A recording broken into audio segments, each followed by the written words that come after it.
पुश्तैनी संपत्ति का हिसाब। इतना राजनैतिक हो रहा था मूल्यों के ह्रास पर लिखना, व्यक्तिगत और सामाजिक की सरहद खींचना। इतना राजनैतिक हो रहा था मूल्यों के ह्रास पर लिखना, व्यक्तिगत और सामाजिक की सरहद खींचना।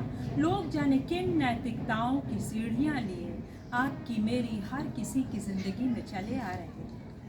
ये सरहद बहुत ज़्यादा गड्ढ-मड्ढ हो रही थी, घुल मिल रही थी। लोगों के बाहर जाने के बाद ऐसा होने से सवाल खड़े हो रहे थे।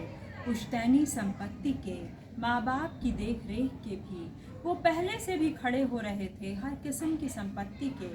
पर अब और ज़्यादा, बहुत ज़्यादा। पहले भी थी माँ बाप की सेवा की मापजोक, नापतौल, कतर ब्योंत की खोज और निंदा। आधुनिक आकार ले रही थी यह निंदा, अत्याधुनिक आकार ले रही थी यह निंदा।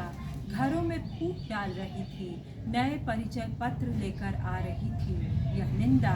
माँ और बेटी को नित्य नए चेहरे दिखा रही थी यह निंदा। एक दूसरे के भी उनके बीच अकल्पित दूरियां ला रही थी यह निंदा। पिता पुत्री की बातों के नए आयाम सिखा रही थी, पिता पुत्री को बातों के नए आयाम सिखा रही थी यह निंदा। घर में, घर पर जाने क्या क्या कहर ढा रही थी यह निंदा। और इसी शहर में रोज़ प्रेस कॉन्फ्रेंस थे और कोई नहीं पूछ रहा था नेताओं से ये सवाल कि उनके बैंक खाते में ये इतने पैसे कहाँ से आ रहे थे, किसके थे वो पैसे। दोस्तों, सुनने के लिए बहुत धन्यवाद। ये कविता मेरे पिता के रहते लिखी गई थी, लेकिन यह संग्रह उनके जाने के फ़ौरन बाद आया। वो मेरा दूसरा संग्रह भी नहीं देख सके, इसका अफसोस है, लेकिन उनके जाने के बाद इस कविता का मतलब ही बदल गया।